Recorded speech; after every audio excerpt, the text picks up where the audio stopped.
Hello and Assalamualaikum. My name is Muhammad Izlan Fahim bin Ahmad Zaini. My metric number is 03DKA19F1051. For today, I'm gonna present a title about criminal case in Malaysia. Assalamualaikum. My name is Muhammad Khairul bin Muhammad Nazri. No metric card 03DKA19F1052. For today, I want to present about the criminal cases in Malaysia. Introduction. Crime in Malaysia manifests in various forms, including murder, drive-by killing, drugs, money laundering, black marketing, and many others. The crime rate in Malaysia show a decline of 11.9% in 2020 compared to the previous year. However, the public perception of crime did not improve. Crime can happen in many places such as school, mall, bus station, and others more. This type of criminal in Malaysia. First is drug trafficking.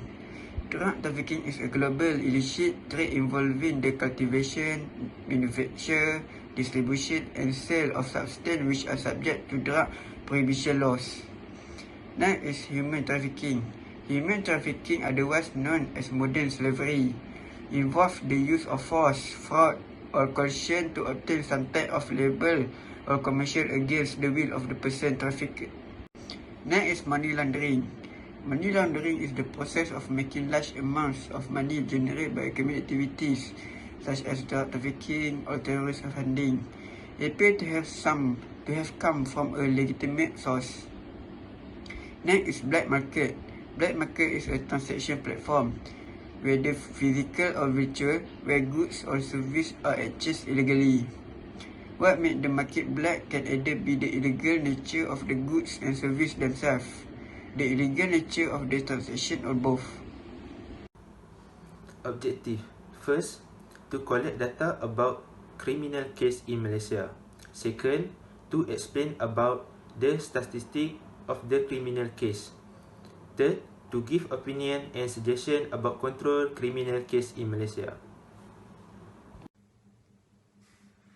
As you can see, this is statistic data analysis overall criminal case in Malaysia.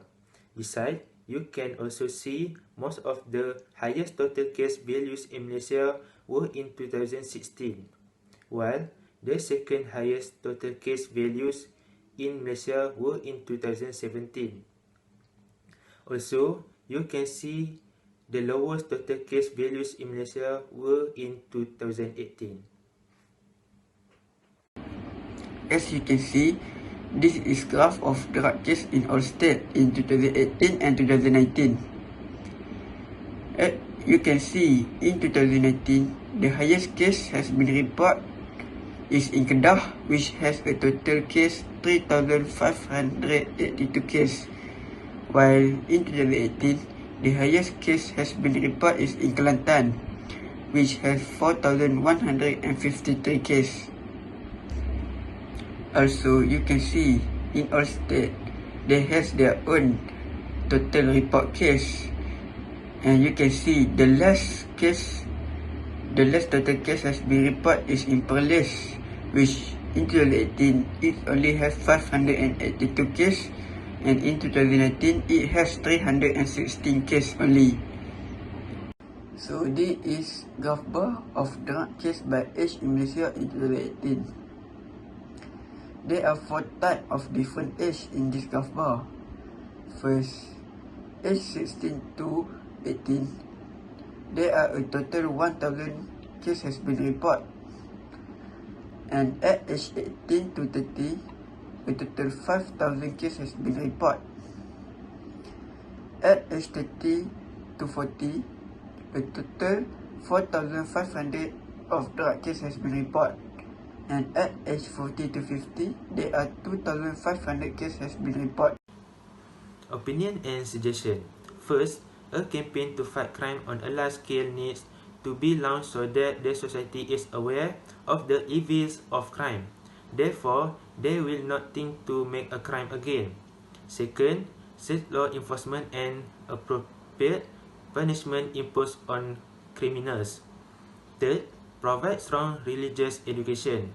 Fourth, the role of society as the eyes and ears of the authorities. Conclusion. In conclusion, every citizen needs to prevent crime in Malaysia by holding a crime prevention campaign. We must prove it with our action instead of talking nonsense. If we are to ensure the security of the nation, we must do something instead of hugging the body. Remember that national security is our responsibility.